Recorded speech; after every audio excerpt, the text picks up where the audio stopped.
নমস্কাৰ শিক্ষাগুৰুসকল আমি প্ৰায়ে দেখিবলৈ পাই আছোঁ যে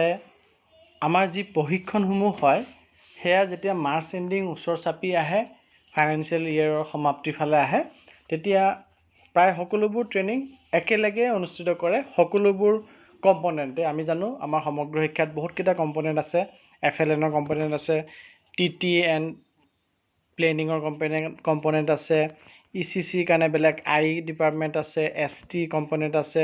CPNSFG বুলি কম্পনেণ্ট আছে এনেধৰণৰ বহুতকেইটা কম্পনেণ্ট আছে আৰু প্ৰতিটো কম্পনেণ্টৰ একোজন ডিষ্ট্ৰিক্টত DPO থাকে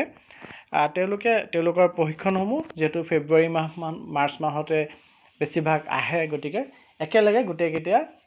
উইঙে গোটেইকেইটা কম্পনেণ্টে প্ৰশিক্ষণসমূহ অনুষ্ঠিত কৰে আৰু আমি শিক্ষক সমাজ এই ক্ষেত্ৰত বহুত অসুবিধাৰ সন্মুখীন হওঁ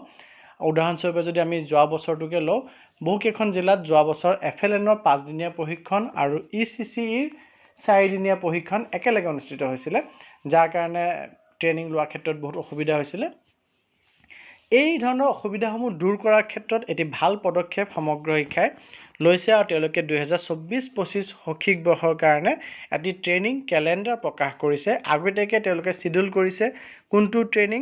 কোনটো সময়ত ষ্টেটত হ'ব কোনটো সময়ত জোনত হ'ব কোনটো সময়ত ব্লক লেভেল ডিস্ট্ৰিক্ট লেভেল হ'ব আৰু কোনটো সময়ত ক্লাষ্টাৰ লেভেলত অনুষ্ঠিত হ'ব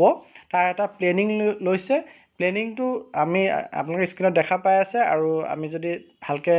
ইয়াক ষ্টাডি কৰি যোনটো পাইছোঁ যে যিমানে যি নহওক কিয় কিবা বিভিন্ন কাৰণত ট্ৰেইনিংসমূহ পিছুৱাই যায় কিন্তু এই বছৰ আমি সেই ফেব্ৰুৱাৰী মাৰ্চ মাহত অভাৰলেপিং হিচাপে এখন বিদ্যালয়ত যে 4জন শিক্ষক আছে 3জন শিক্ষকেই 2টা বা 3টা ট্ৰেইনিঙত গুচি যাবলগীয়া এটা চিটুৱেশ্যন এই বছৰ নহ'ব বুলি আমি আশা কৰিব পাৰোঁ সুন্দৰভাৱে সমগ্ৰ শিক্ষাই এই ট্ৰেইনিং কেলেণ্ডাৰটি প্লেনিং কৰিছে গতিকে আপোনালোকে স্ক্ৰীনত দেখা পাই আছে ট্ৰেইনিং কেলেণ্ডাৰটি মই গোটেই কেলেণ্ডাৰটিত কি ট্ৰেইনিং আছে কোনটো কম্পনেণ্টৰ আৰু কেতিয়া কোনটো লেভেলত অনুষ্ঠিত হ'ব সেইখিনি মই গাই যাবলৈ নাযাওঁ আপোনালোকৰ লগত আপোনালোকে স্ক্ৰীনত দেখা পাই আছে স্ক্ৰীনশ্বট আপোনালোকে লৈ ল'ব পাৰে আৰু যদি আপোনালোকে এই কপিটো বিচাৰে তেতিয়াহ'লে মোক কাইণ্ডলি হোৱাটছআপ কৰিব মই আপোনালোকক নিশ্চয় কপিটো দি পেলাই হেল্প কৰিম গতিকে ইনফৰমেশ্যনখিনি ইম্পৰ্টেণ্ট বুলি ভাবিলে কাইণ্ডলি শ্বেয়াৰ কৰিব আৰু চেনেলটো যদি এতিয়াও ছাবস্ক্ৰাইব কৰা নাই কাইণ্ডলি ছাবস্ক্ৰাইব কৰিব আৰু ভিডিঅ'টিত লাইক দিব ধন্যবাদ